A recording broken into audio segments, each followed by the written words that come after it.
Super, hiper especial é a Ana Laura Prates Pacheco. A Ana Laura possui graduação em Psicologia pela Universidade de São Paulo, mestrado em Psicologia Clínica pela Universidade também de São Paulo. O seu mestrado é o livro, né? Acho que é uma referência sobre o tema do feminino. A gente, muitos aqui, está todo mundo assim, né? Muitos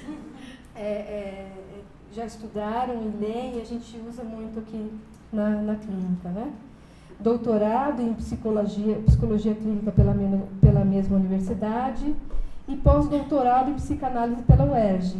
É psicanalista, AME da Escola de Psicanálise dos Fóruns do Campo Lacaniano e atua principalmente nos seguintes temas: transmissão da psicanálise, infância, sexuação, feminilidade, letra, nominação e final de análise. Não é pouca coisa, né? Pesquisadora do... É tudo a mesma coisa. Mas não é pouco. Pesquisadora colaboradora do LabEURB, é isso que fala? LabEURB, da Unicamp. Autora de muitos, fora esse do livro do feminino, outros livros também muito importantes e muito legais. Passo a palavra para você. Bom trabalho para a gente.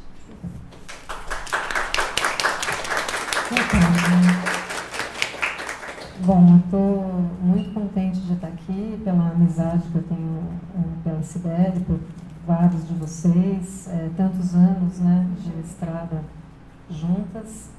E eu queria dizer que eu fiquei especialmente contente com esse convite nesse momento, justamente porque eu estou reencontrando esse livro que eu escrevi há 20 anos atrás. Na verdade, agora já faz 21, tempo passado. Fez 20 anos em 2016 e ele vai ser relançado agora. Inclusive, amanhã eu tenho que acabar a revisão para entregar para a editora, que já está nos meus calcanhares. Era para ter sido relançado no ano passado, comemoração pelos 20 anos, justamente 20 anos de escrita. Porque no Brasil é um pouco isso, né? Eu escrevi em 96, quer dizer, terminei de escrevê-lo, né, que era um mestrado, em 96, mas ele só foi publicado em 2001. Então, faz 20 anos que eu o escrevi e eu estou, nesse momento, me reencontrando com ele, tentando me segurar para não jogá-lo fora e escrevê-lo. Mas, né, a gente tem que, enfim, se resignar, de certa forma, com os limites, né? E é interessante encontrar, ao mesmo tempo, um livro atual, porque há algumas elaborações ali que, de fato, me parece que são estruturais do ponto de vista da psicanálise. Então, ainda nos orientam porque não ficam ultrapassadas.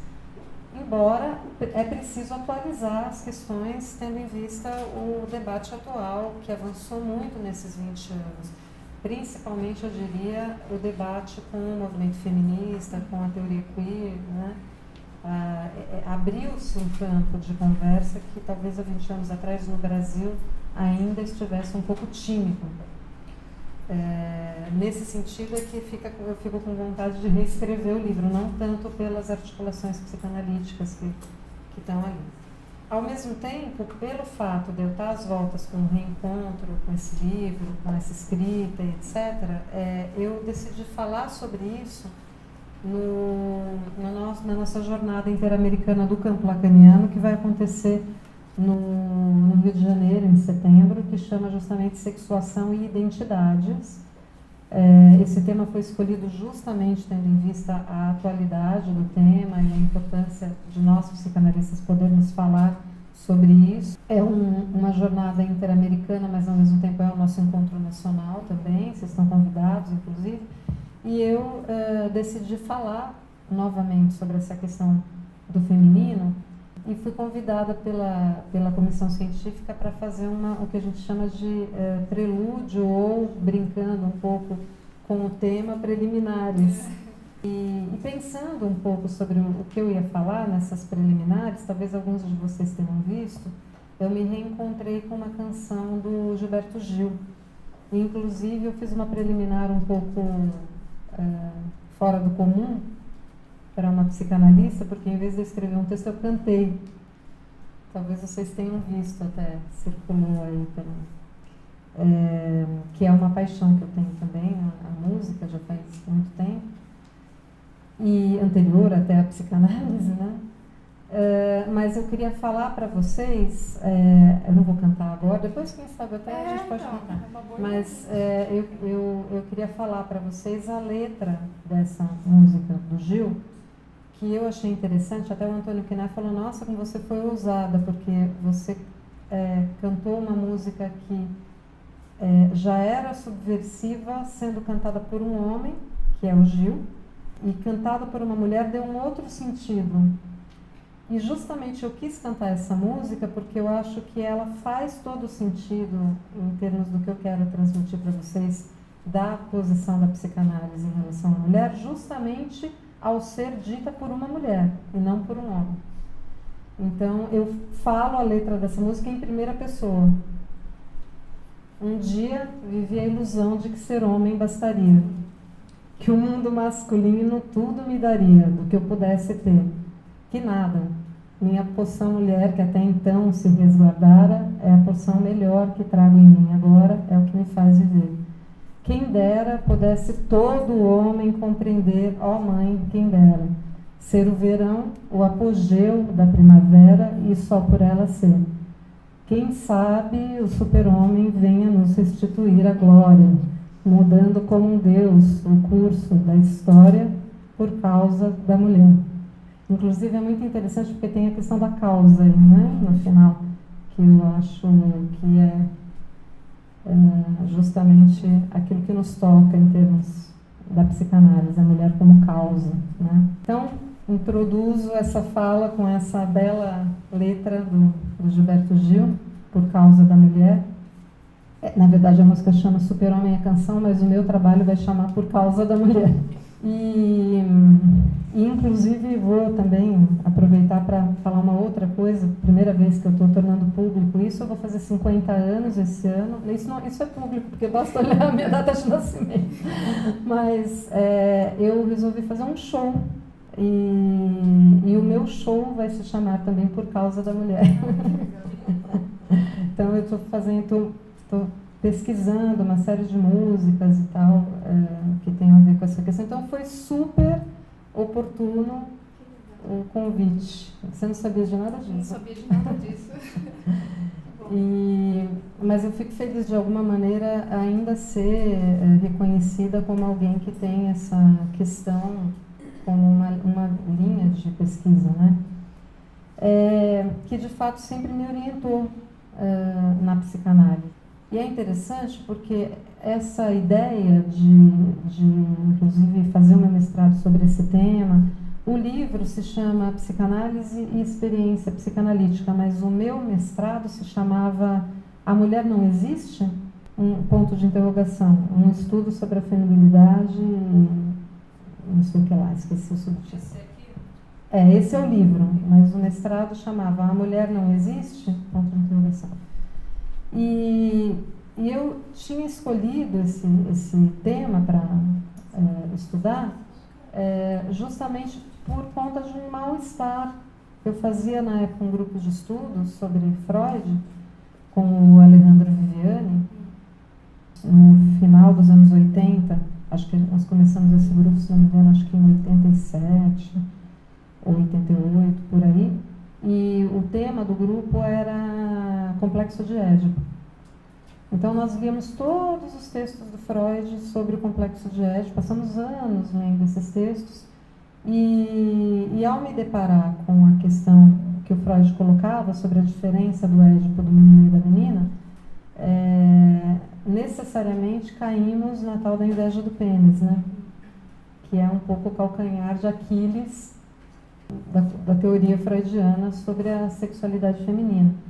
E aí eu me vi diante de um impasse teórico, evidentemente que isso tinha relação também com o momento que eu estava na minha análise, né? Que era isso, o constrangimento quase que nós mulheres, não sei se os homens também, mas as mulheres, quando se deparam com essa colocação do Freud, nós mulheres que nascemos no século XX, algumas agora talvez que já tenham nascido no século XXI, estranhamos, né? Quando nos encontramos com esse postulado freudiano. E, ao mesmo tempo, pelo menos no meu caso, que já tinha uma transferência por conta dos analistas que eu tive a sorte de encontrar na universidade, Luiz Carlos Nogueira, já tinha uma transferência com Lacan, embora eu tivesse muito pouco conhecimento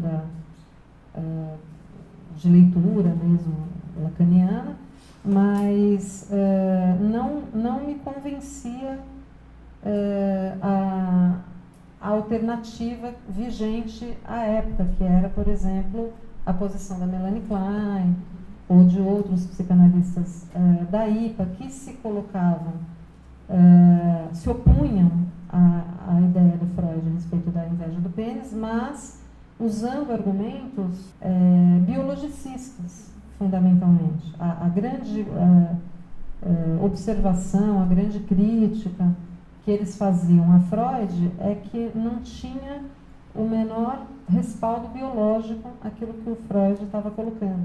Naquela época a gente ficava numa espécie de encruzilhada, porque ou a gente topava os argumentos biologicistas, ou a gente topava digamos, concordava, aceitava a premissa fálica, mas sem entender muito bem o que queria dizer aquilo, o que era essa tal de premissa fálica, afinal de contas, porque uma leitura mais ingênua dos textos do Freud, à primeira vista, se a gente não faz uma análise mais profunda, que é quase que indispensável para fazê-la, ter passado pelo Lacan, e aí eu acho que tem uma questão de honestidade intelectual reconhecer isso, porque é muito fácil, depois que o Lacan disse que o falo é insignificante, a gente poder reler os textos do Freud, lendo ali, a partir dessa espécie de bússola, o orientador, uma espécie de GPS que o Lacan nos dá. Então, acho que para toda uma geração que veio depois e que pôde usufruir dessa transmissão, fica bem mais fácil. Mas se a gente realmente for fazer uma leitura sem esses operadores que o Lacan nos oferece, é muito sutil, é difícil a gente conseguir encontrar isso ali, né? Por isso mesmo, eu usei uma estratégia, quando eu fui escrever o meu trabalho, que eu achei interessante, e agora revendo, inclusive, o texto para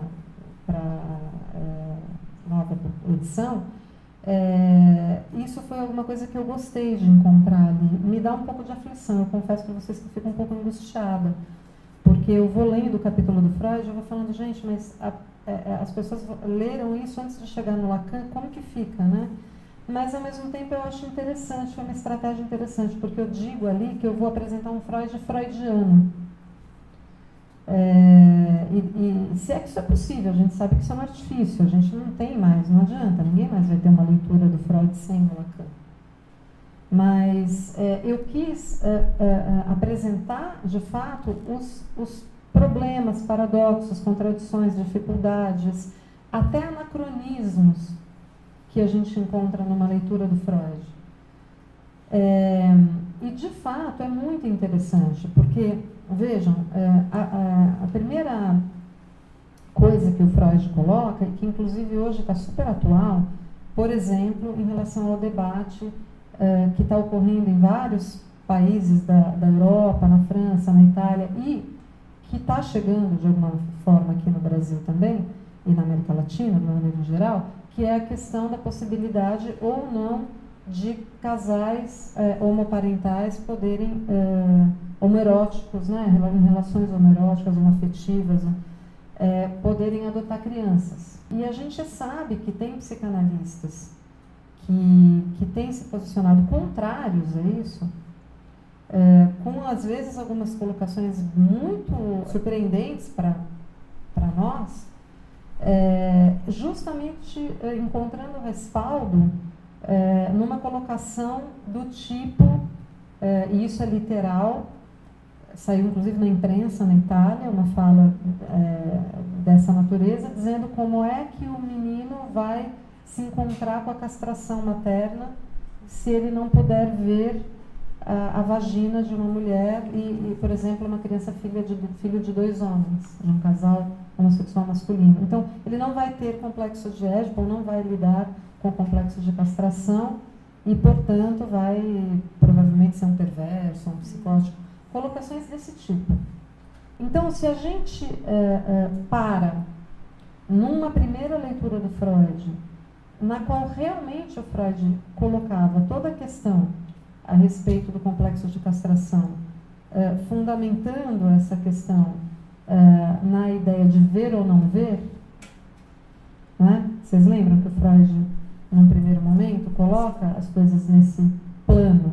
Viu ou não viu? Entrou em contato com a castração, ou seja, com a falta de pênis na mulher.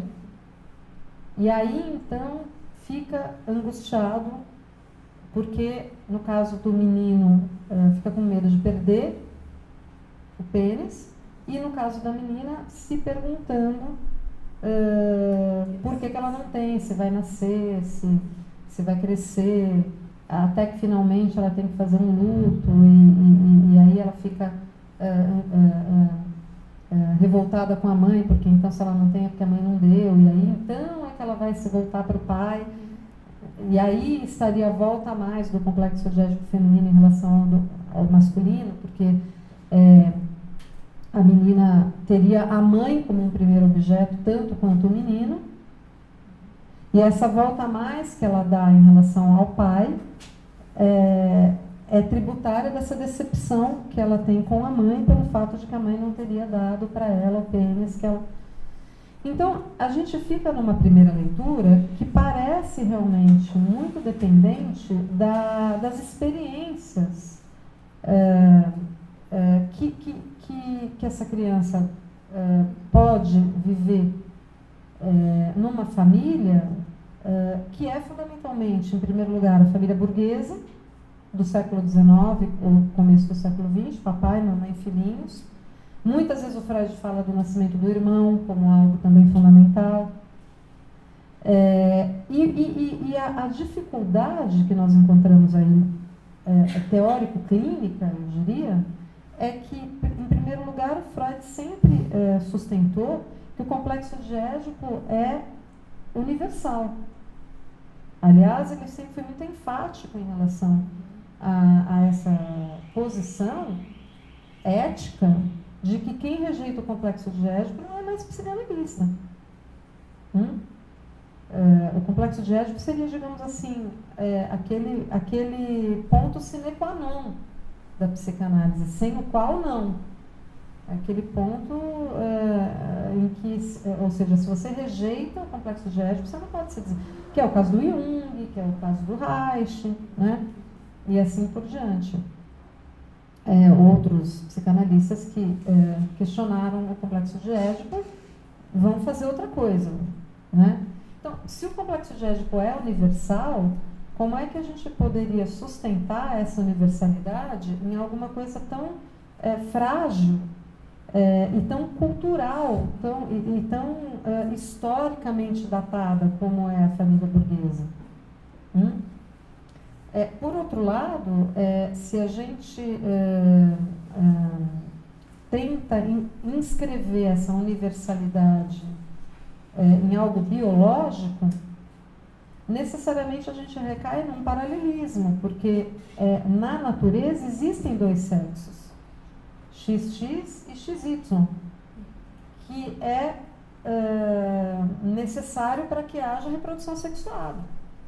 Tem que haver 2 na natureza para que possa existir a reprodução sexuada. Senão, são os organismos mononucleares que se dividem sem a diferença sexual, justamente.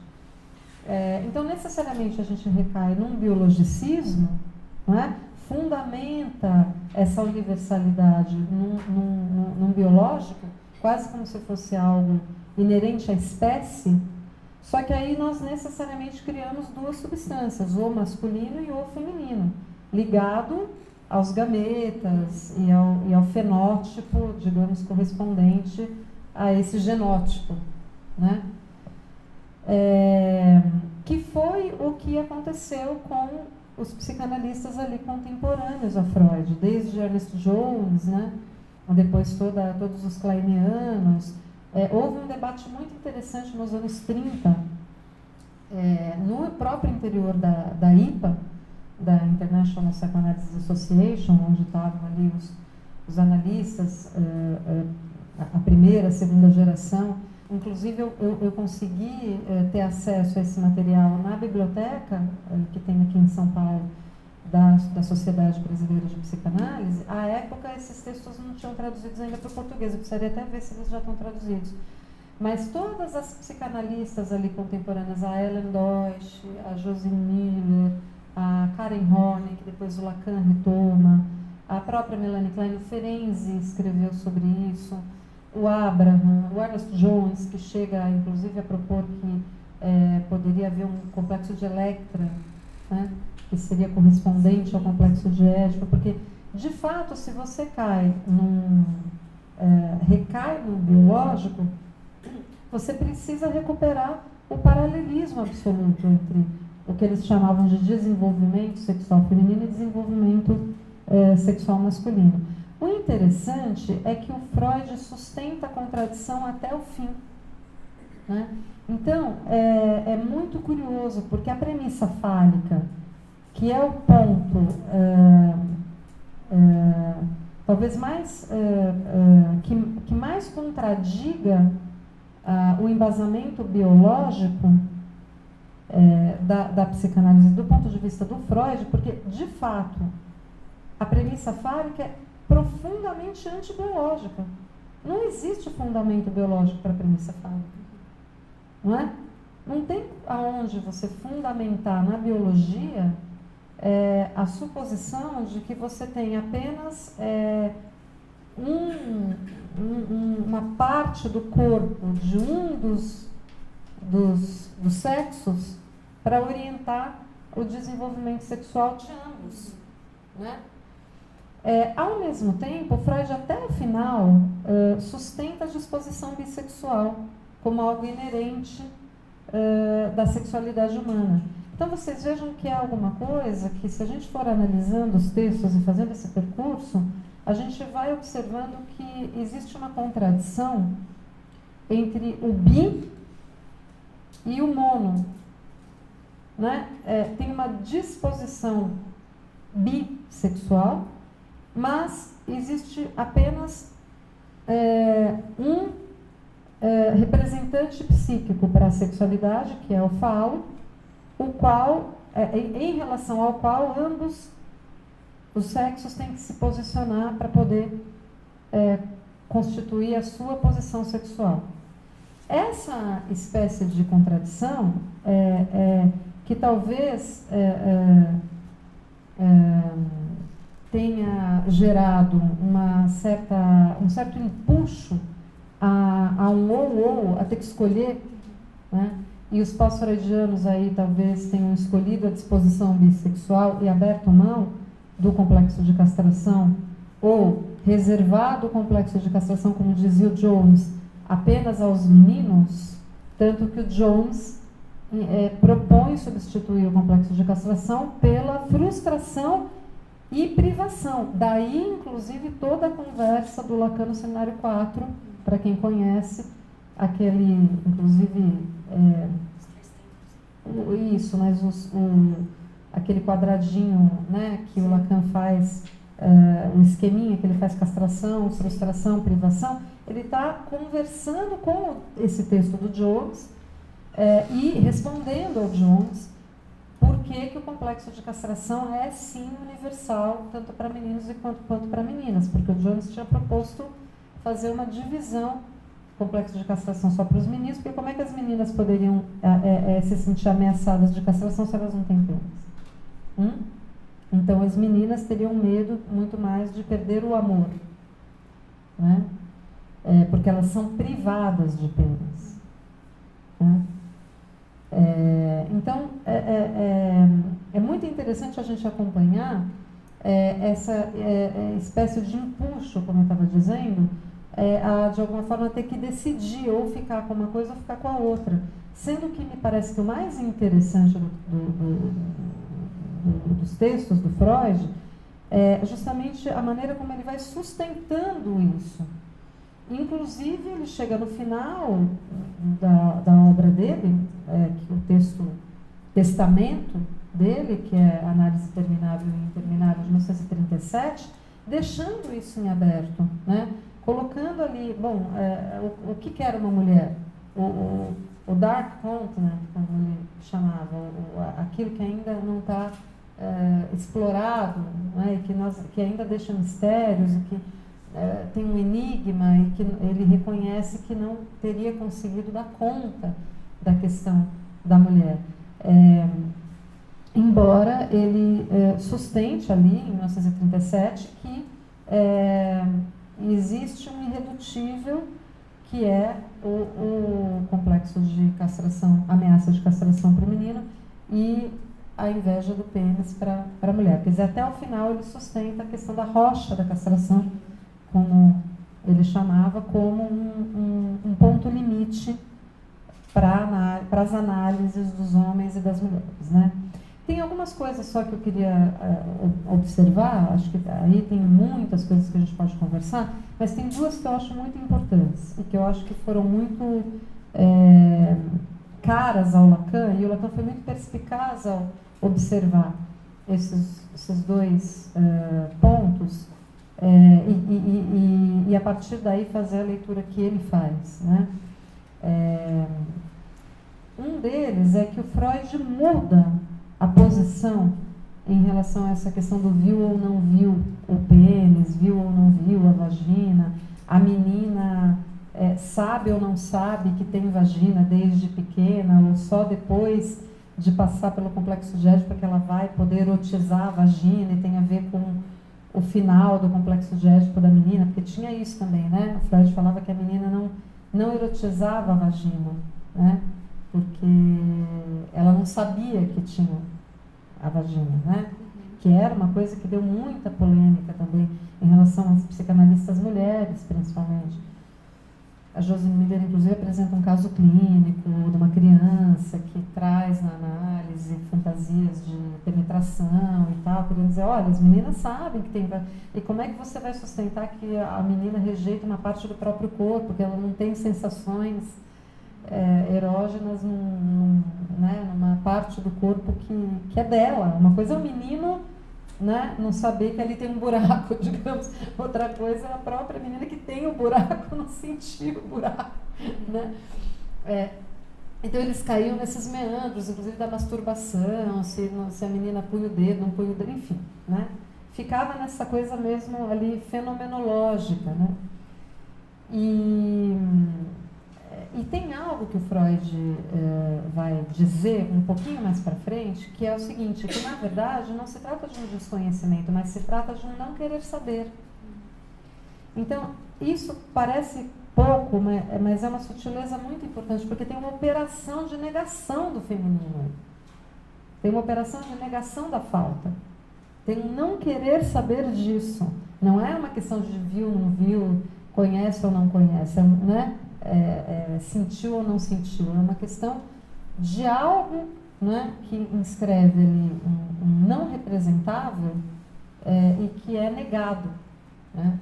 Isso é uma das coisas. A outra coisa é que após 1920, depois de todas as reformulações que o Freud vai fazer, não só em relação à questão do complexo de Édipo, né? Mas a questão toda das mudanças que acontecem quando ele vai mudar toda a metapsicologia, né? E colocar a questão da satisfação passiva ou masoquista, como ele chamava, como primária.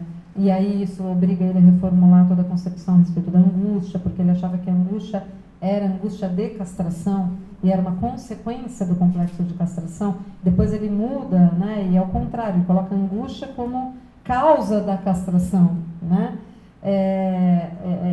E a questão toda da pulsão de morte, enfim, toda essa reformulação que ele vai fazer com a segunda tópica, né, e que tem consequências também na leitura que a gente pode fazer do Freud em relação ao complexo de Édipo, que é justamente um momento onde o Freud vai elevar a questão da premissa fálica a um operador simbólico, né? Não é mais o pênis enquanto órgão, e ele é muito claro em relação a isso, né? Principalmente num texto chamado Organização Genital Infantil, de 1923, se não me engano, estou citando aqui de memória, né? O fato é que essas reformulações que o Freud vai fazer depois de 1920, e que na verdade ele já tinha iniciado em 1914 com a Introdução ao Narcisismo, que não é à toa que é um texto orientador para o Lacan, porque é ali que ele vai fazer uma diferença entre o amor objetal e o amor narcísico. Ou seja, em 1914 o Freud quase que abre a possibilidade da escrita das fórmulas da sexuação. Claro que não formalizados da mesma maneira, né? Não formalizado da mesma maneira, porque ali ele está chamando de amor objetal e amor narcísico, mas fundamentalmente o que o Freud está dizendo ali é que existe uma dualidade no que diz respeito à posição da mulher. E ali ele tem um avanço que vai ser muito importante para o Lacan para fazer essa separação entre mulher e mãe, que é uma coisa que até então estava um pouco bagunçada no Freud. Inclusive, a terceira saída da feminilidade era a maternidade. Quase como se a verdadeira mulher só se realizasse na maternidade.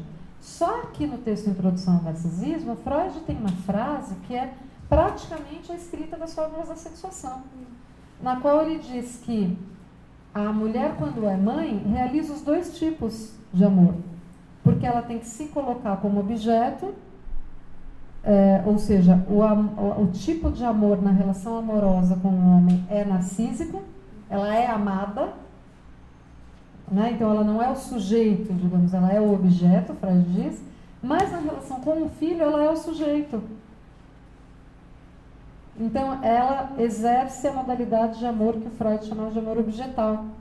Então ele está falando da divisão entre a mulher e a mãe, em 1914.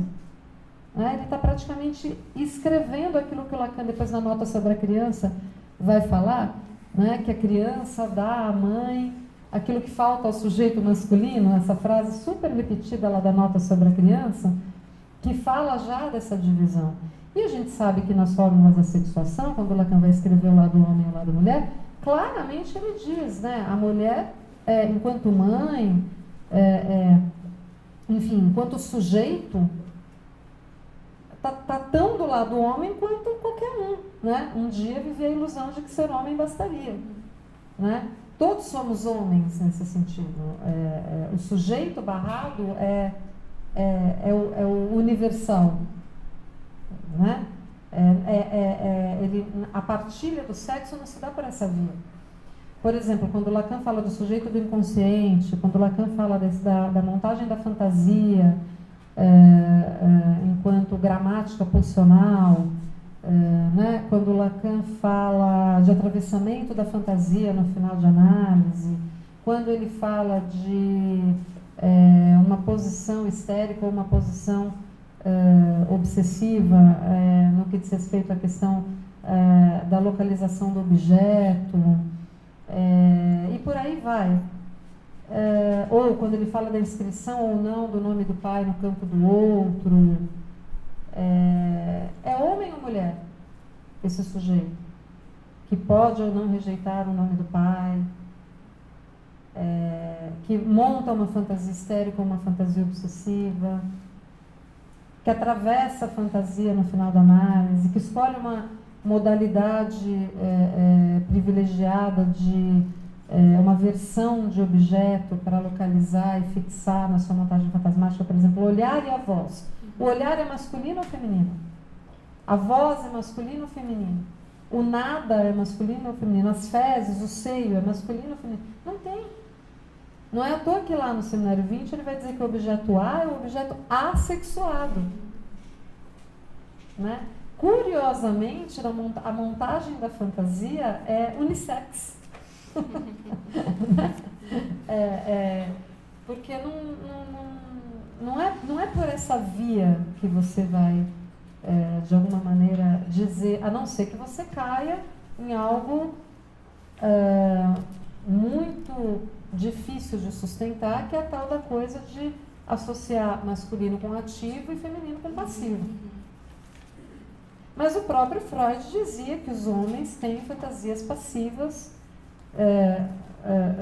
que ele chamava de édipo negativo, que é a questão de se submeter ao pai, etc. E a gente sabe, na clínica da neurose obsessiva, quantas fantasias anais e a questão da inibição e etc. está presente na direção do tratamento dos homens obsessivos, homens histéricos também, mas estou pegando a neurose obsessiva para falar um pouco mais dessa questão da prevalência da pulsão anal e questão da passividade, digamos, né? Então, vocês vejam que é fraco essa diferenciação entre ativo e passivo, é fraca para falar de uma diferença sexual realmente que fosse da ordem de uma inscrição, em termos de estrutura, digamos. De estrutura que eu estou falando agora não é estrutura clínica, estrutura da inscrição de uma diferença sexual, que pudesse se sustentar clinicamente, inclusive, que a gente pudesse usar para fazer um diagnóstico, não de tipo clínico, mas um diagnóstico de uma modalidade, né? E já aí, entrando no Lacan, que a gente poderia chamar de uma modalidade de gozo diferente, né? Então, vocês vejam que daí a importância da leitura que o Lacan faz ao conseguir justamente operar com essa contradição, dialetizando, sem ter que resolvê-la. Essa contradição entre o bi e o mono. Porque justamente o que o Lacan vai fazer é, inclusive, operar essa contradição de maneira a produzir um avanço de formalização e de direção de tratamento em relação a isso. Porque o que ele vai dizer é que justamente porque o falo é o único representante psíquico, e aí é que é interessante, por que ele é o único representante psíquico da diferença sexual?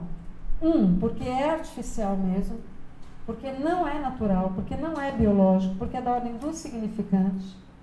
Entretanto, um significante que de alguma maneira é como se fosse assim uma espécie de anzol, fixa alguma coisa que tem a ver também com uma imagem prevalente, porque a gente sabe que o falo tem muito mais a ver com o príapo do que com o pênis, ou seja, o falo é o pênis em eterno estado de ereção, coisa que não existe, né?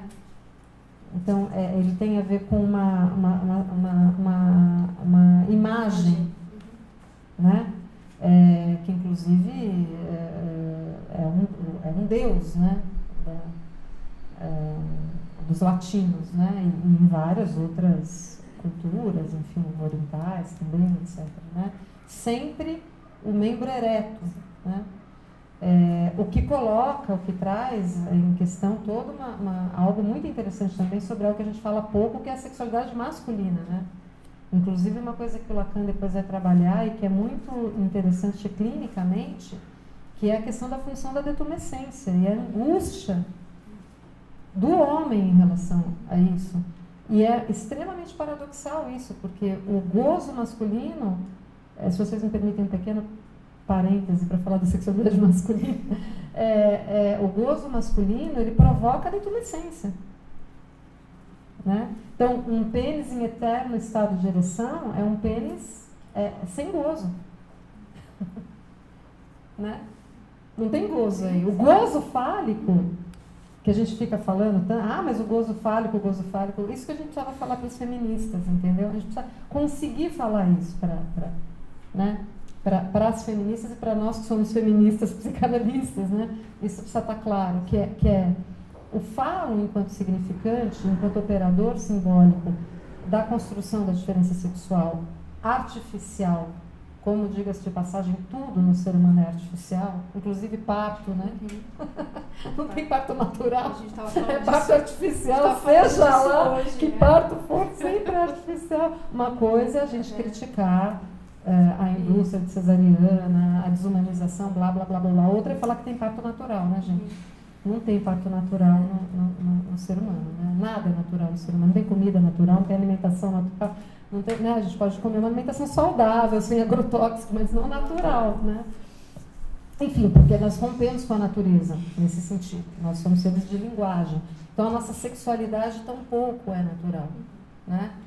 E isso é muito importante, porque quando a gente fala da premissa fálica, a gente precisa lembrar que o falo é o representante psíquico da falta.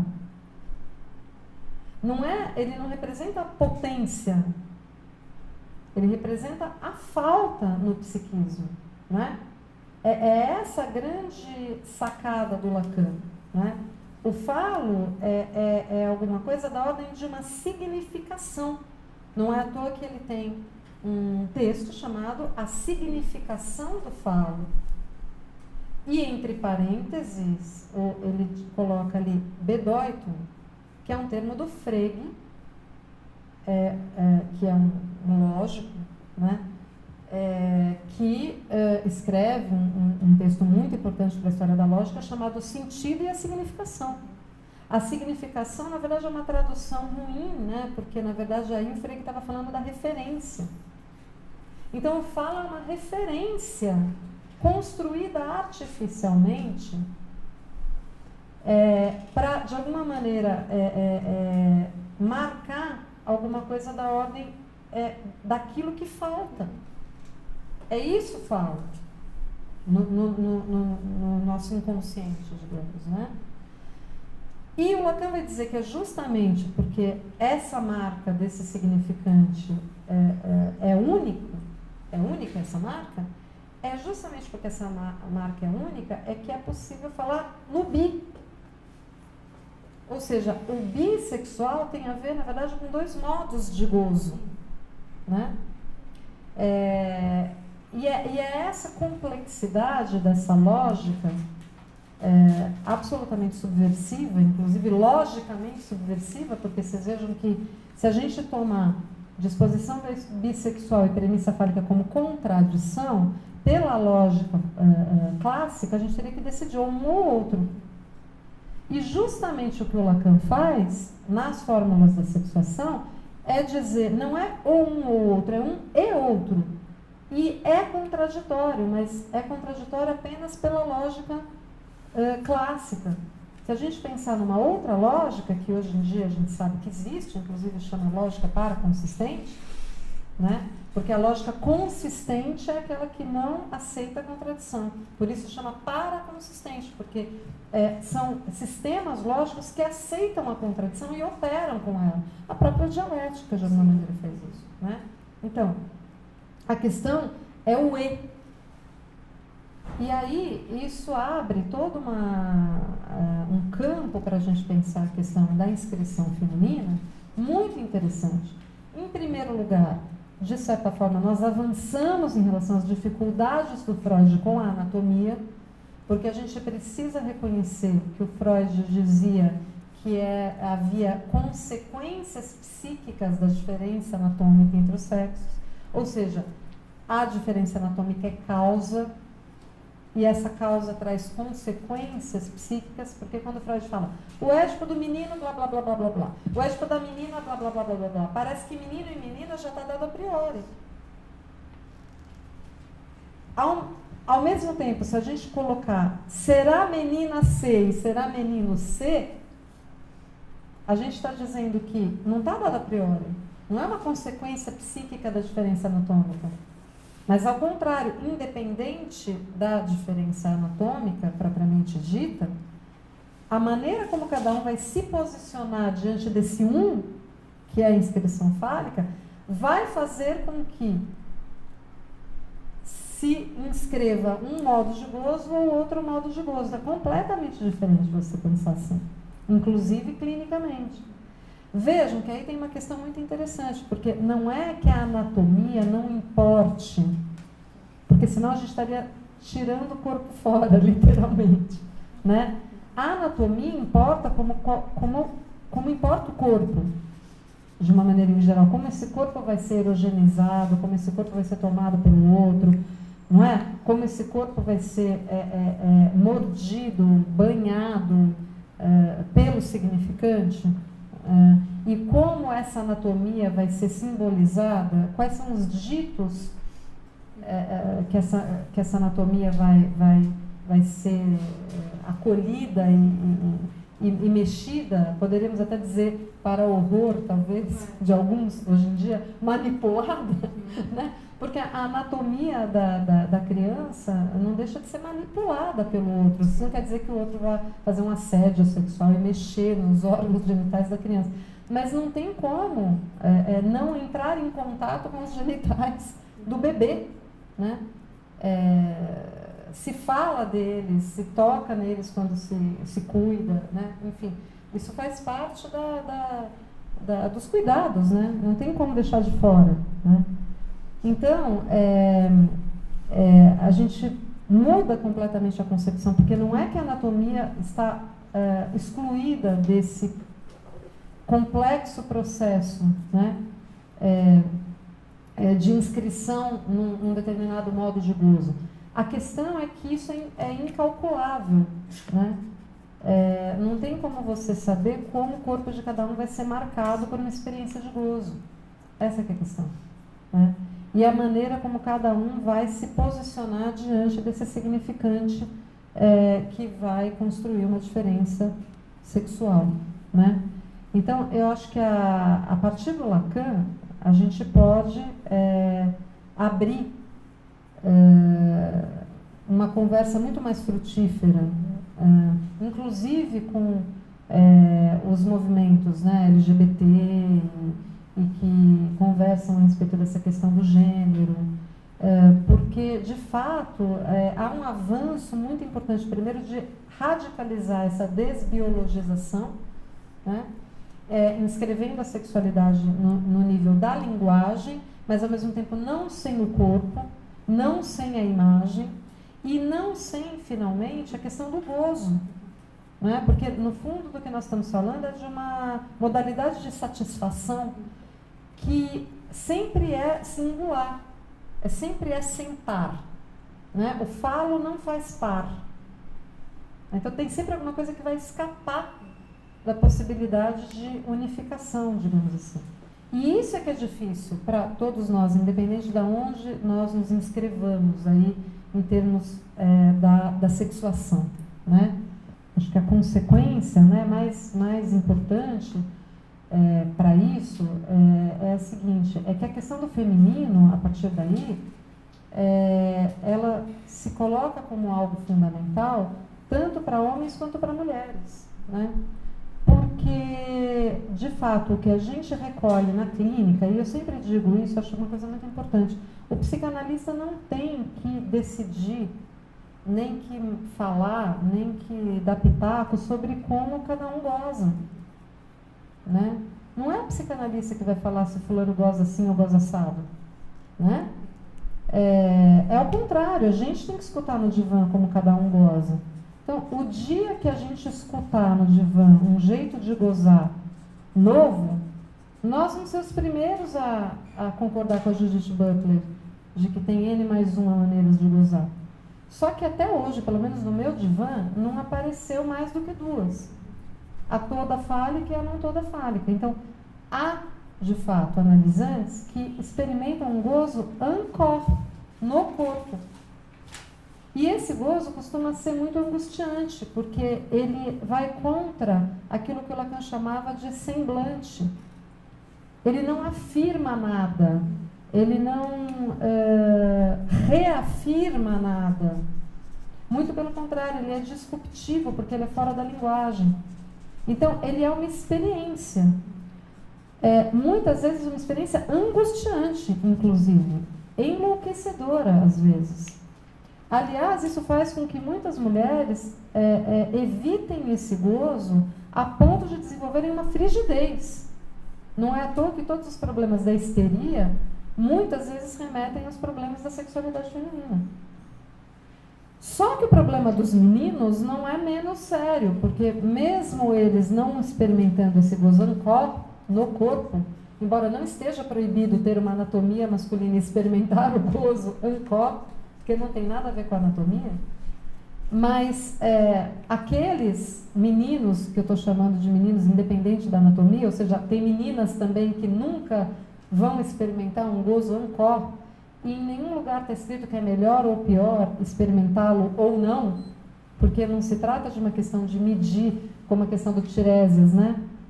Seja mulher durante algum tempo e me diga se é melhor gozar como homem, porque daí a gente de novo está estabelecendo uma medida e está dizendo que um gozo é maior ou menor que o outro.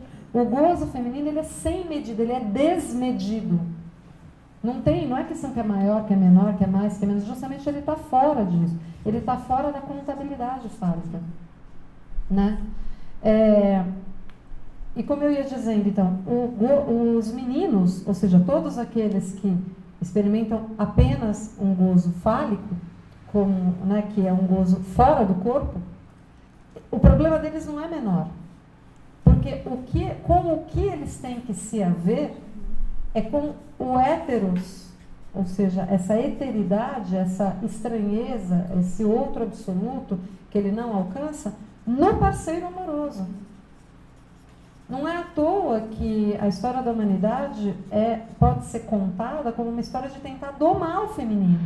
Seja queimando na fogueira, seja o feminicídio, seja inventando a falácia da família burguesa, né, de que mulher não goza, de que mulher não gosta de sexo, de que mulher nasceu para ser mãe, né?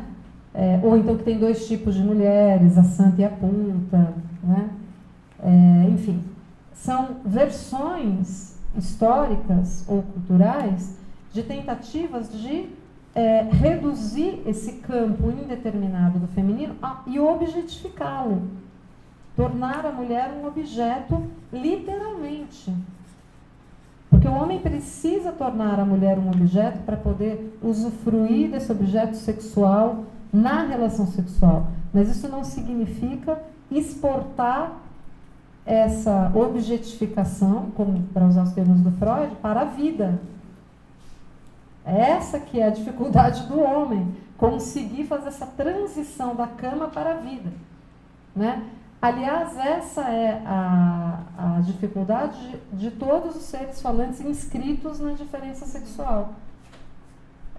Fundamentalmente os neuróticos, que essa ginástica, haja Kama Sutra, né?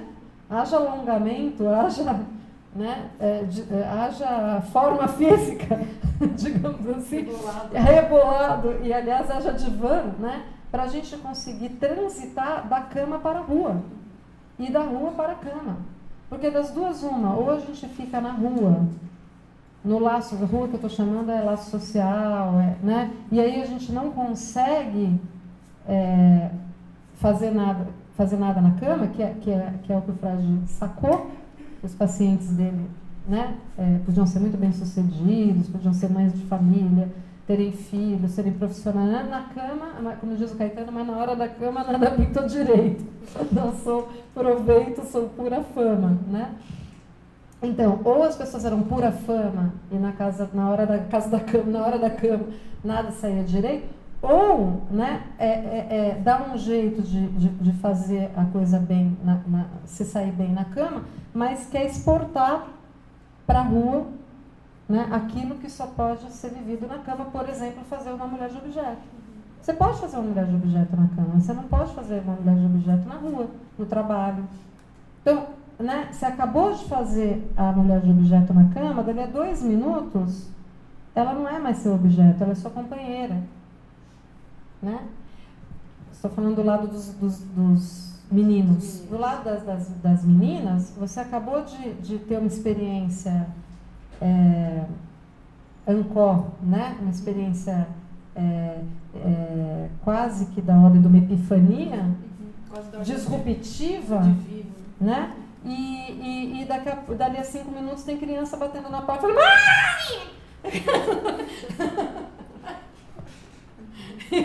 E é isso. Então, não, eu estou sendo caricata, evidentemente, mas assim, para, né, para mostrar como essa ginástica, né, é justamente aquilo que a gente, essa musculação é o que a gente faz no divã, né, para a gente conseguir transitar entre esses modos de gozo sem reduzir um ao outro e sustentando a contradição. E é por isso que eu acho, né, para fechar aí essa reflexão e para ouvir vocês um pouco também, é por isso que eu acho que a sexualidade feminina é o ponto de resistência dos psicanalistas à psicanálise. Eu sempre digo que os piores inimigos da psicanálise são os psicanalistas, né? Porque existe uma resistência interna aos próprios avanços da psicanálise, porque não é fácil sustentar isso que a psicanálise traz. Eu acho, para ser bem sincera, que são 2 pontos de resistência: a sexualidade feminina e a infância, né? A ideia de que criança tem sexualidade é algo que provoca uma profunda resistência, inclusive nos psicanalistas, né? A ideia de a subversão na noção de criança que a psicanálise opera é muito radical em relação ao senso comum e em relação à sexualidade feminina também, né? E aliás as 2 coisas estão ligadas, né? Porque para ter criança que precisa ser cuidada, precisa desenvolver, precisa precisa ter alguém para ficar cuidando da criança, né? Então tem que ter a mãe, né? A mulher reduzida à mãe, que é aquela que vai sacrificar a sua vida e tal para cuidar da criança, que precisa muito de cuidado para poder virar um sujeito, né? Então é muito interessante como a psicanálise vai de encontro, né, a essas visões mais de senso comum, tanto em relação à criança quanto em relação à mulher, né? É isso, gente, em termos... eu tinha falado para a Sibeli que eu tinha trazido um recortezinho literário aí, né, da Clarice e da Marguerite Duras. Um recorte que eu trouxe para vocês, de um texto que eu escrevi, que eu acho que é bonito porque, na verdade, eu sou aqui mais passadora da Marguerite Duras e da Clarice Lispector do que qualquer outra coisa, e eu vou precisar ler porque eu trago recortes do texto delas mesmo, né? Então, um é o Deslumbramento de Loewenstein, né? O Le Ravissement, né? Que acho que foi traduzido em português por Deslumbramento, e na verdade é Arrebatamento, né? E o outro é A Paixão Segundo GH, da Clarice, tá? É do baile, né? Do baile, isso. Bom, então, O Arrebatamento de Loewenstein foi publicado em 1964, né? E eu escolhi destacar alguns recortes guiada pelo texto de homenagem que Lacan faz à autora em 1966.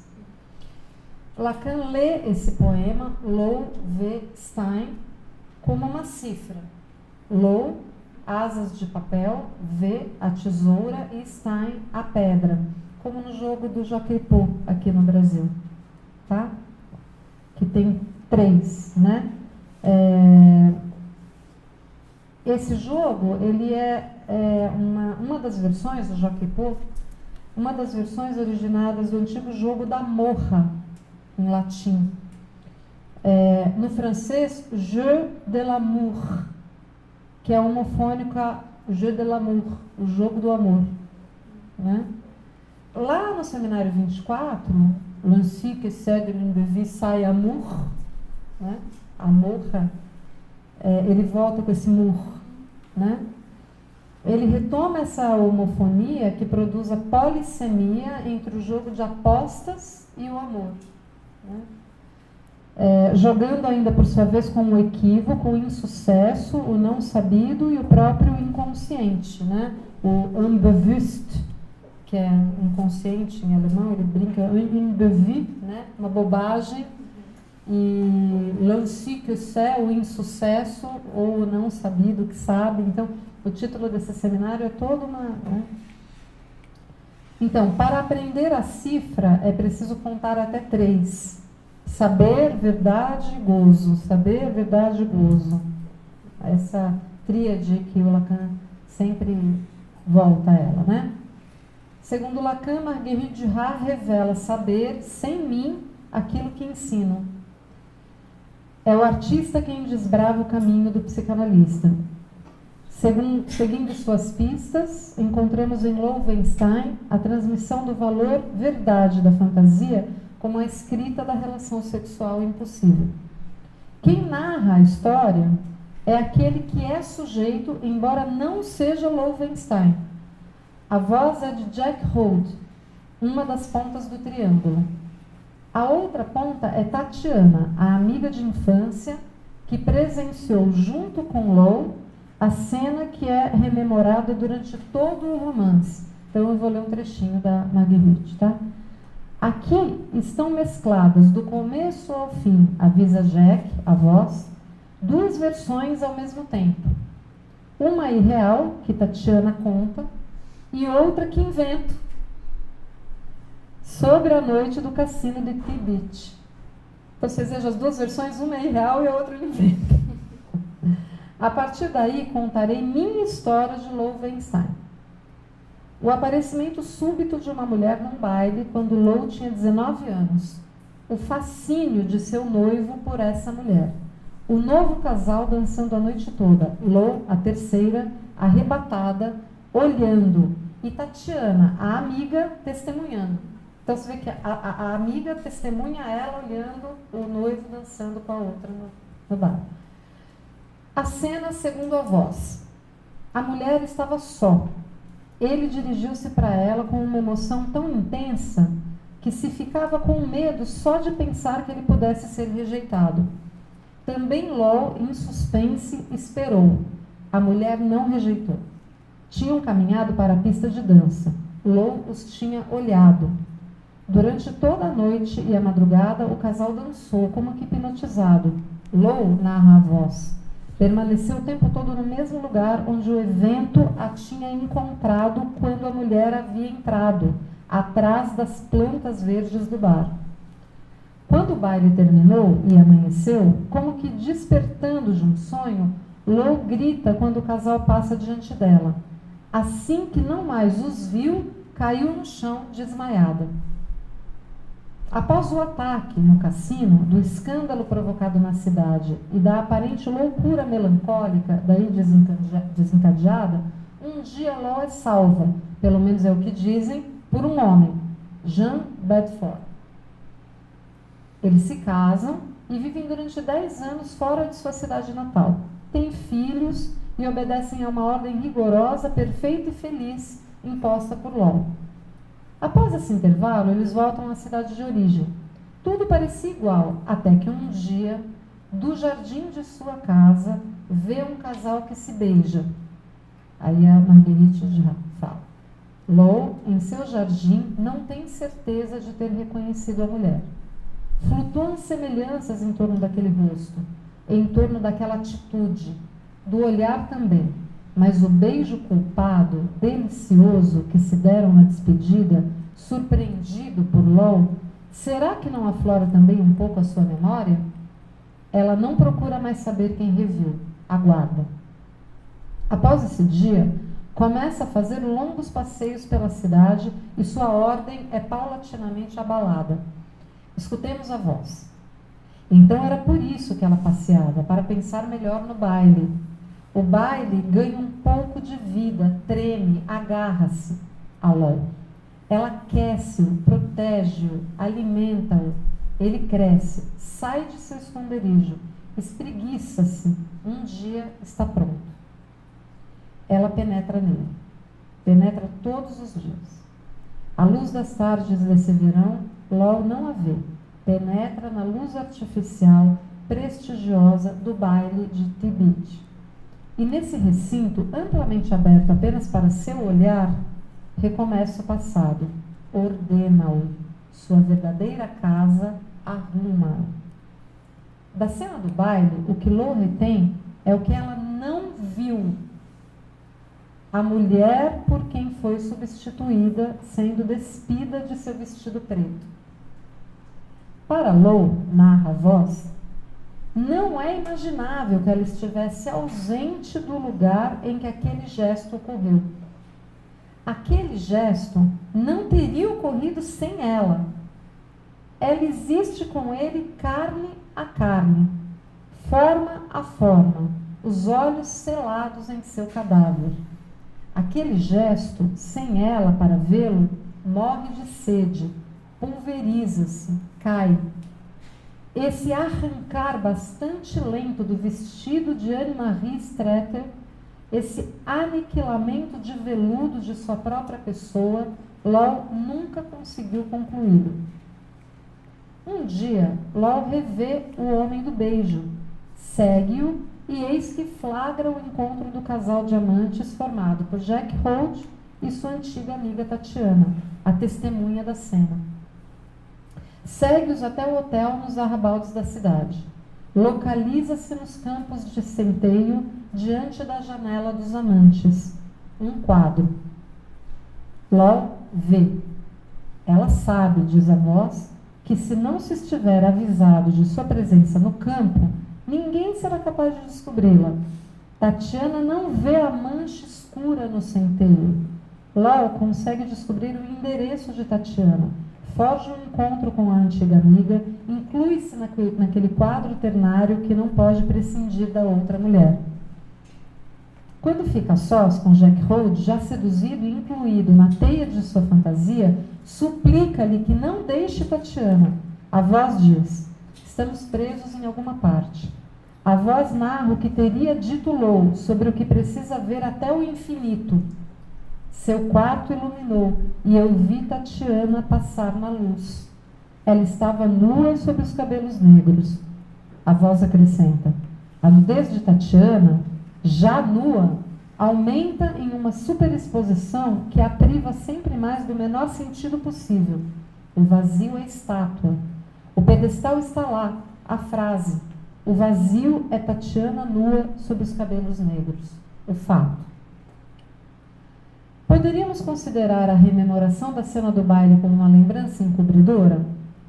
Tal como na lembrança relatada por Freud, eu não sei falar em alemão, sich einen ausreißen. Alguém sabe falar alemão?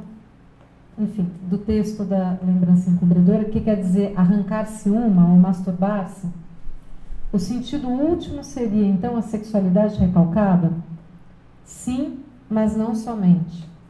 Poderíamos ir um pouco além, ser tentados a ler essa cena fantasística como uma montagem do imaginário pelo simbólico, tal como na leitura que Lacan realiza do caso Dora, a partir do esquema L, no início de seu ensino.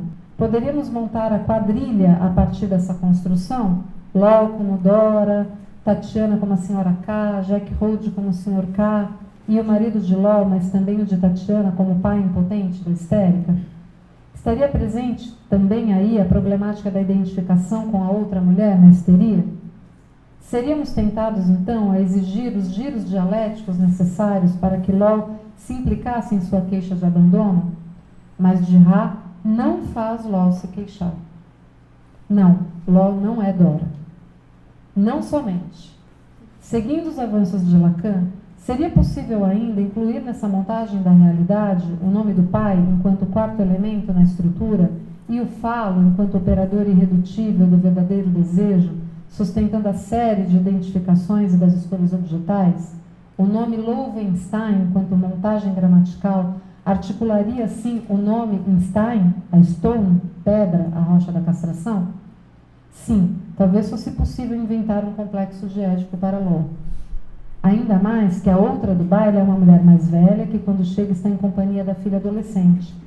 Gerard não o faz, tampouco Lacan, que adverte: ser compreendida não convém a Law, que não é salva do arrebatamento. Lembremos, aliás, sua crítica em 1964 ao caso clínico que foi apresentado por Leclerc em Bonneval, que reduzia a análise a um levantamento da série da cadeia que articulava Pauvre Philippe, tal como a mãe do sujeito chamava, a sua fixação por unicórnios. Teríamos que incluir aí, portanto, a montagem pulsional, e isso Girard prioriza e Lacan o observa. O olhar no romance está em toda parte, mas não basta destacá-lo enquanto modalidade de satisfação pulsional privilegiada, recortada da suposta demanda do outro. Girard vai além e Lacan a segue.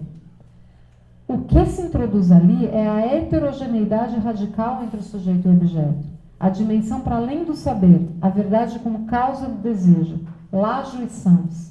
Lacan articula então a fantasia a uma estrutura de rede, a uma dimensão que não é a da realidade, mas a da verdade. O objeto olhar no arrebatamento de Loewenstein, ao menos, não pode, portanto, ser totalmente apreendido enquanto objeto da pulsão escópica. Logo, ao menos uma vez, enquanto centro dos olhares. Eu ensino, diz Lacan, que a visão se cinge entre a imagem e o olhar, que o primeiro modelo do olhar é a mancha de onde deriva o radar que o corte do olho oferece à extensão. E ele continua: é essa angústia que se apodera de Jack Rode, quando da janela da casa de tolerância em que espera por Tatiana, ele descobre à beira do campo de centeio, em frente, Law deitada. Compreende então que ela o vê, e num segundo tempo concebe que ela se saiba sendo vista por ele. Mas é preciso ainda que ele lhe mostre Tatiana. Não se enganem, avisa Lacan, a respeito do lugar do olhar aqui. Não é Law quem olha. O lugar onde está o olhar é demonstrado quando Law o faz surgir em estado puro, nua sob seus cabelos negros. Essas palavras, vindas da boca de Law, engendram a passagem da beleza de Tatiana à função de mancha intolerável pertinente a esse objeto. Eis assim descritas por Lacan as taciturnas núpcias da vida vazia com o objeto indestrutível, das quais Girard se faz passadora. Na última cena do romance estão lá os três: Jack Rode, o sujeito na janela, Tatiana, o vazio que em breve será preenchido por sua chegada no hotel, Law, a mancha no campo de centeio. Eis o impasse do jeu de l'amour que o nome Loewenstein condensa na hipótese de Lacan. Impasse que condensa o caráter irredutível do ato sexual a toda a realização verídica. A verdade se coloca assim como resíduo do efeito de linguagem, que não arranca da jouissance, o gozo, mais do que um mais de gozar. A verdade, afirma Lacan, é que a falta é perda. Então vamos ver como é que fica isso na Clarice, A letra desenha outra ficção do real. Atravessar esse impasse. Então, esse é um impasse, Como é que se pode, na análise, e além desse impasse, porque senão todo mundo vai virar uma mancha no campo de centeio, Então, como se sai disso, E aí é que eu acho que a Clarice Lispector, de alguma maneira, dá uma resposta, Atravessar esse impasse exige a transmutação da perda em causa, por causa da mulher, como eu comecei, que Lacan chamou de passe. Sigamos a partir de agora as pistas deixadas pela escritora brasileira Clarice Lispector em sua obra Paixão segundo GH, escrita também em 1964. GH são apenas letras, sem sentido, indicam as iniciais da narradora. Como afirma Lacan, não é a letra propriamente o litoral? Aborda no furo do saber? Entre o gozo e o saber, a letra constituiria o litoral. A Aqui o texto tem a estrutura de um relato, e o leitor é o outro que a protagonista enlaça em seu dizer. Dela nada sabemos, além de que acabara de terminar um amor, cordialmente, e que sua empregada havia ido embora. Eis o que fala de si antes daquele momento. Olhava de relance o rosto fotografado, e por um segundo, naquele rosto inexpressivo, o mundo me olhava de volta também inexpressivo. Apenas este, foi o meu maior contato comigo mesma, o maior aprofundamento mudo a que cheguei, minha ligação mais cega com o mundo. O resto eram sempre as organizações de mim mesma. Agora sei. Agora sei. O resto era o modo como, pouco a pouco, eu havia me transformado na pessoa que tem o meu nome. É suficiente ver no couro das minhas valizes as iniciais, GH, e eis-me. Ao adentrar no quarto da empregada para fazer uma faxina naquela manhã, depara-se com desenhos de contornos de corpos de um homem e de uma mulher, e de um cão, desenhados na parede branca. Nos corpos não estavam desenhados o que a nudez revela. A nudez vinha apenas da ausência de tudo que cobre. Eram os contornos de uma nudez vazia. Sorri constrangida, estava procurando sorrir. É que cada figura se achava ali na parede exatamente como eu mesma havia permanecido rígida, de pé, à porta do quarto. O desenho não era um ornamento, era uma escrita. Como lembra Lacan, ça vous regarde. Isso te olha. Né? A escrita que olhou para ela, né? Vocês vejam a questão da mancha de novo aí? De GH, igualmente, nenhuma biografia nos é apresentada. Mas ao cruzar o umbral do quarto da empregada, encontramos novamente a estrutura enquadrada da fantasia. O triângulo formado pelos contornos do homem, a mulher e o cachorro. A presença da outra mulher encarnada pela surpresa de deparar-se com o ódio da empregada, até então invisível pela protagonista, e que estava expresso naquela imagem, que só pode ser vista a partir de sua ausência.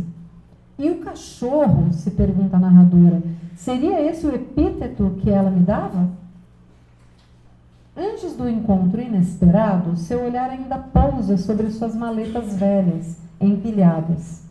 Sobre elas, e sobre a marca quase morta de um GH, o acúmulo já sedimentado e tranquilo de poeira.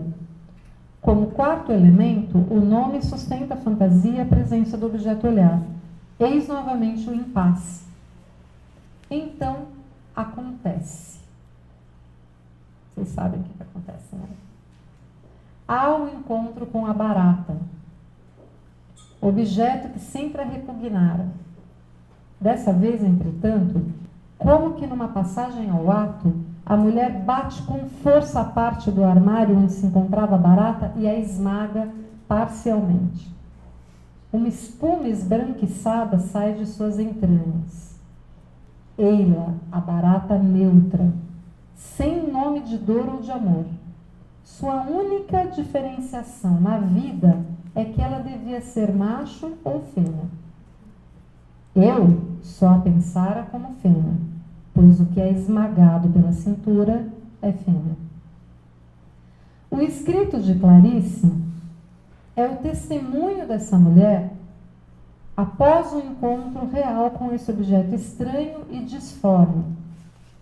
Toma o que eu vi, pois o que eu via com um constrangimento tão penoso e tão espantado e tão inocente, o que eu via era a vida me olhando. Ela testemunha aos poucos sua entrada no intervalo. Vou agora contar como entrei naquilo que existe entre o número 1 e o número 2. De como vi a linha de mistério e fogo, e que é a linha subreptícia. E essa era a verdade. A verdade de um sonho estava se passando sem a anestesia da noite. Sem a anestesia da noite, ela reencontra no olhar da barata semi-morta o inexpressivo que se revelava em suas fotografias para além da identidade. Essa coisa, cujo nome desconheço, era essa coisa que, olhando a barata, eu já estava conseguindo chamar sem nome. As primeiras aproximações táteis e olfativas do objeto, ela recua enojada. É que ainda estava dando a esse ato o sentido do acréscimo. Pensava que para fazê-lo seria necessária a coragem e a humildade dos santos. O ato máximo, ela revela, é mais fácil de amar. O objeto olhar é, entretanto, atravessado, cai, na medida em que ela ousa, afinal, o ato ínfimo de comer o que não é transcendentável, o que sai do ventre da barata. É o cúmulo do encontro, que a faz identificar-se ela mesma a esse objeto que já é agora também parte dela. A mulher que então não é mais GH. Tive que ficar exposta e perder todas as minhas malas com suas iniciais gravadas. E nesse deserto de grandes seduções, as criaturas, eu e a barata. Eu chegar ao nada, e o nada era vivo e úmido. E agora, que sou eu? Sou estar de pé diante de um susto. Sou o que vi. E sobre isso que ela encontra, pergunta: a verdade não tem testemunha? Ser é não saber? Se a pessoa não olha e não vê, mesmo assim a verdade existe? A verdade que não se transmite nem para quem vê? Este é o segredo de ser uma pessoa? Após comer a gosma branca, ela passa do registro do olhar para o do dizer, a partir do intervalo de silêncio que era a matéria da barata, a verdade anterior a nossas palavras. Enlaça, então, o outro de modo inédito, através da escrita de seu testemunho, que se passa no limite, mas não sem desejo. Quando se realiza o viver, pergunta-se: mas era só isso? E a resposta é: não é só isso, é exatamente isso. Ela afirma: tenho avidez pelo mundo, tenho desejos fortes e definidos. Hoje de noite irei dançar e comer, usarei o vestido azul. E sobre o que resta da experiência, ela testemunha ainda: a realidade antecede a voz que a procura, mas como a terra antecede a árvore, mas como o mundo antecede o homem, mas como o mar antecede a visão do mar, a vida antecede o amor. A matéria do corpo antecede o corpo, e por sua vez, a linguagem um dia terá antecipado a posse do silêncio. A linguagem é meu esforço humano. O indizível só me poderá ser dado através do fracasso de minha linguagem. Só quando falha a construção é que obtenho o que ela não conseguiu. Entretanto, ela adverte com firmeza: e é inútil procurar encurtar o caminho e querer começar já sabendo que a voz diz pouco, já começando por ser despessoal. Pois existe a trajetória, e a trajetória não é apenas um modo de ir. A trajetória somos nós mesmos. Em matéria de viver, nunca se pode chegar antes.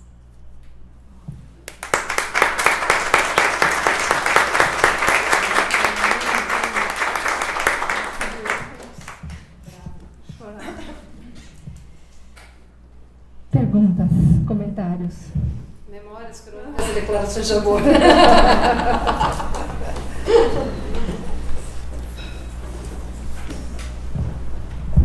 Tá todo mundo arrebatado, né? Não, mas Pelas tem palavras. que enlaçar a conversa. Estava pensando exatamente isso, como é que eu ia trazer alguma questão depois de, enfim, quando a gente escuta poesia, enfim, não sei se isso é para todos, claro, mas enfim, eu fico muito tomada pelas palavras, então eu tenho muita dificuldade depois de falar.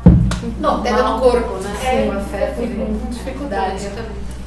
Então, eu não sei como é que vai sair essa minha questão, não sei se eu vou conseguir exprimir exatamente, né? Então, ao longo da tua fala, Ana, fiquei assim, entre algumas questões que foram aparecendo para mim com relação ao depois, né? A gente poderia avançar em termos daquilo que você expôs essa noite, e também aquilo que poderia estar mais para o começo, né? E, enfim, tomei uma decisão de te fazer uma questão com relação à premissa fálica, né? A gente sabe, não sei se muitas vezes por conta de repetições, né, de tantas as vezes que a gente lê, disputa falar, vem um representante do círculo, falta. Mas o que quer dizer isso, dessa coisa que acaba sendo um representante? Entende? Assim, eu queria que você pudesse comentar um pouco mais isso que está tão no começo dessas questões. É isso.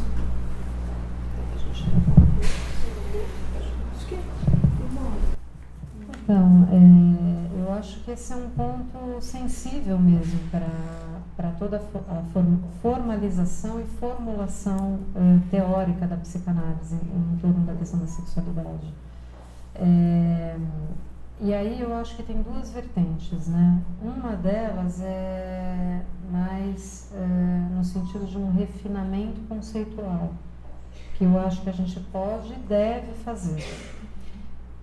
No meu livro, esse que vai ser relançado, eu lancei mão de um recurso que para mim foi muito bom para o tratamento teórico da premissa fálica, que foi conversar com o Canguilhem.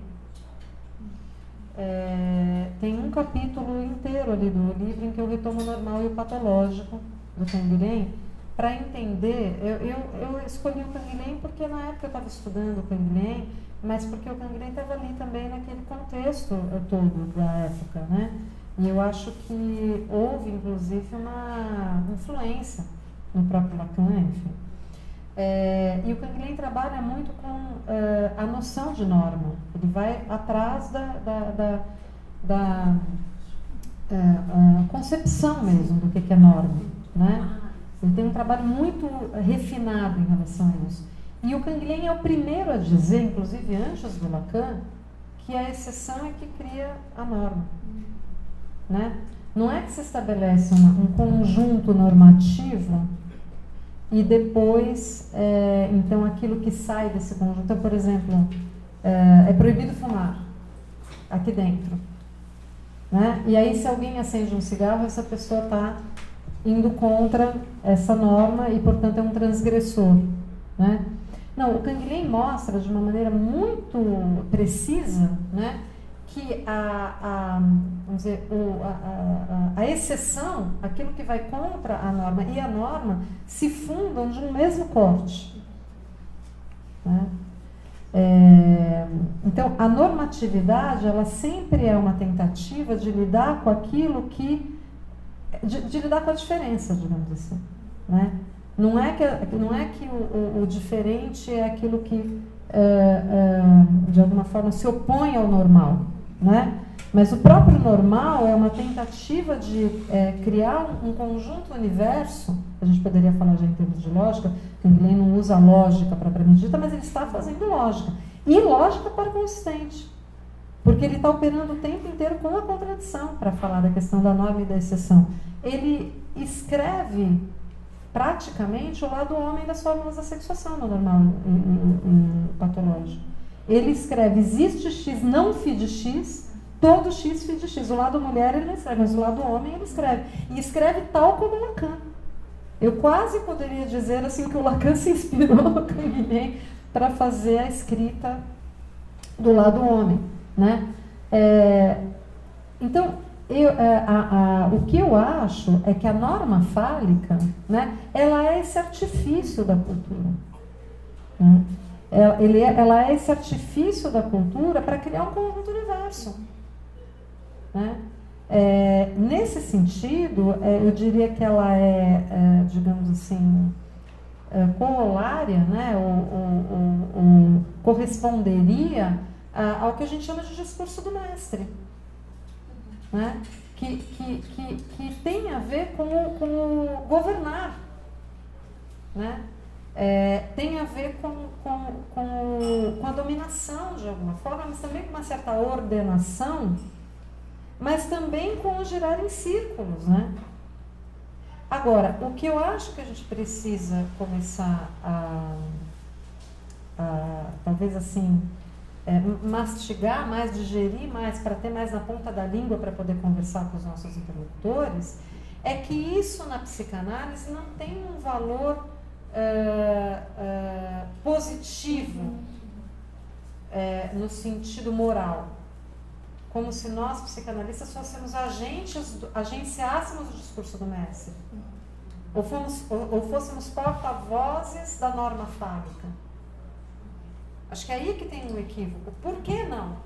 Primeiro porque, se nós entendemos dessa forma, a norma fálica ela é só um aspecto do parletre, né? Do ser falante, do fala-ser, para usar esse neologismo aí, criado pelo Lacan. Né? É aquilo que nos ordena e que nos manda circulando. Né? Ordena o gozo, aparelha o gozo numa determinada ordem que faz com que a civilização caminhe, né, por um lado, mas caminhe para onde? Para o buraco onde a gente está. É que nem aqueles, são os lêmures, quem são aqueles que vão pulando pro abismo um atrás do outro? Não tem os bichinhos que se suicidam?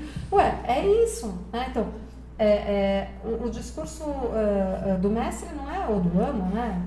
Não é o único. Não é o único e nem deveria ser o único que prevalecesse. Né? Ele é estrutural, digamos assim, né? Porque ele é da ordem do governar e ele é da ordem do pacto civilizatório, né? Do pacto social, se a gente quiser, mas ele não deveria se cristalizar como único. E, aliás, o discurso do analista, a gente sabe, é o avesso do discurso do mestre. Né? E o que o Lacan vai conseguir mostrar, eu acho, é justamente que o que a psicanálise aponta é para o outro lado, que às vezes fica não tão visível, porque ele tende a ser reduzido justamente no discurso do mestre, né? Ou mesmo no discurso universitário. No discurso da histérica não, porque a histérica justamente faz greve, então de alguma maneira ela aponta o furo, só que o problema é que ela aponta o furo, mas tende a ser reabsorvido, né? Então é o discurso do analista aquele que aponta justamente para que nem tudo é aparelhado pelo discurso, né? E a gente não pode esquecer que o que é desejável para a psicanálise, que o discurso do analista traz de novidade para a cultura, né, é justamente de que é possível se posicionar no laço social, incluindo o não todo, né, incluindo as diferenças, incluindo as singularidades que resistem a aderir completamente a essa fronteira, a essa margem, a esse limite, para usar um termo mais topológico, que fecha o conjunto na norma fálica. A esse todo, né? Então, essa a questão, quer dizer, a psicanálise ela não é militante da premissa fálica, né? De novo, não cabe a nós. Não cabe a nós. Acontece que a gente recolhe isso no divã. A gente recolhe no divã que existe um gozo fálico, né? Mas a gente também recolhe no divã que existe um gozo não todo fálico. E que quanto menos os sujeitos, os nossos analisantes, e nós mesmos enquanto analisantes, aprendemos, num sentido amplo da palavra, né? Ou nos abrirmos, né, para esse não todo, né? Quanto mais flexíveis nós conseguimos ser em relação a esse fechamento, que é uma tendência, esse impulso ao fechamento do universal e da norma fálica, mais a gente se abre para o outro, mais a gente se abre para o héteros. E menos a gente paga o preço, porque o problema é esse, paga-se um preço muito grande por esse fechamento, né? No Seminário 21, o Lacan fala uma coisa que eu acho tão incrível, ele fala, para o homem, nada é impossível. Aquilo que ele não entende, ele rejeita. Pronto, está resolvido o problema. Aquilo que é esquisito, aquilo que você não sabe, como diz o Arnaldo Antunes, que eu adoro, inclassificáveis, Vocês conhecem essa música, de Arnaldo Antunes, que é cantada magistralmente pelo Ney Matogrosso? Né? É maravilhosa essa música, né? E ele fala exatamente isso. Somos que preto, que índio, que branco, que negro, que índio, que preto, que somos o que somos né? Inclassificáveis. O lado não todo é da ordem do inclassificável, né? Não é assim fazer vários conjuntinhos universos, porque você tem o conjuntão universão e você tem os conjuntinhos universinhos, né? Então, eu sempre brinco, a gente tem que tomar um pouco de cuidado, porque senão daqui a pouco a gente vai ter que ter 52 banheiros, né? Entende? Assim, claro, é caricato isso, né? E com todo respeito ao movimento LGBT, com todas as questões complexas que são colocadas, né? Pela militância e tudo mais, que eu respeito profundamente, mas assim,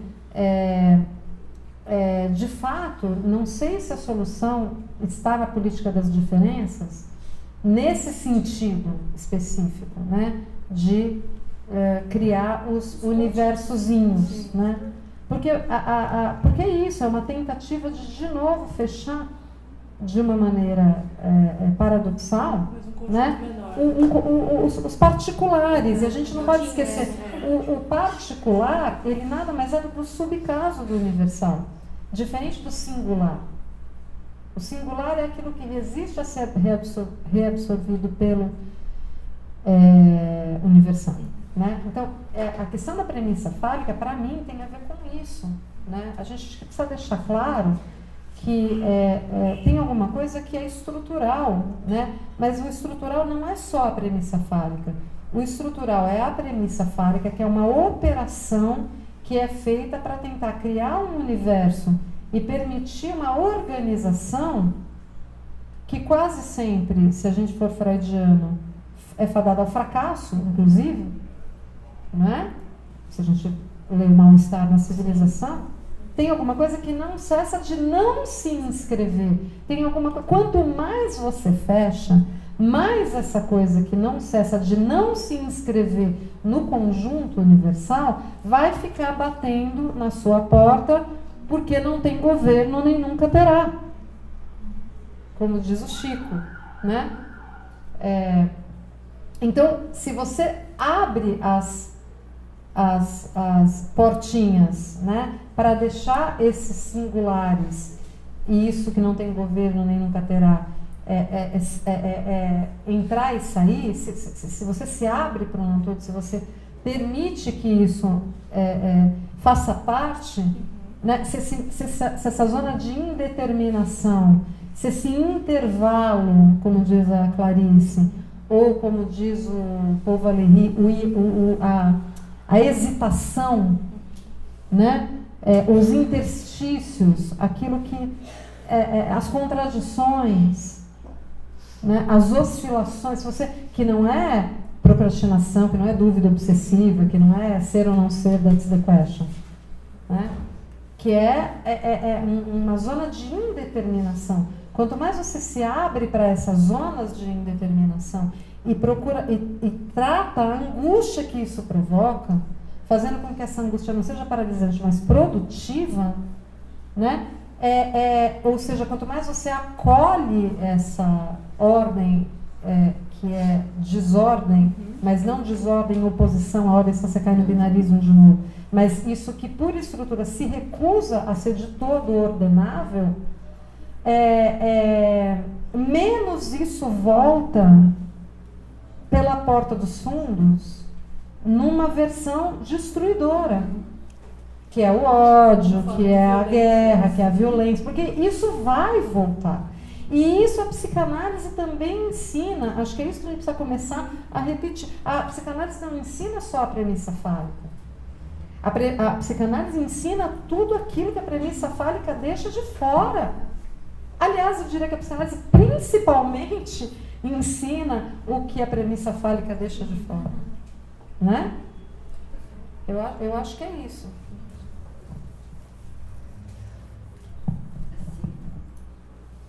Já deu, né? Bom, vamos então para a segunda parte. Super obrigada. Né? Obrigada a Foi vocês. muito legal, gente. Foi De volta!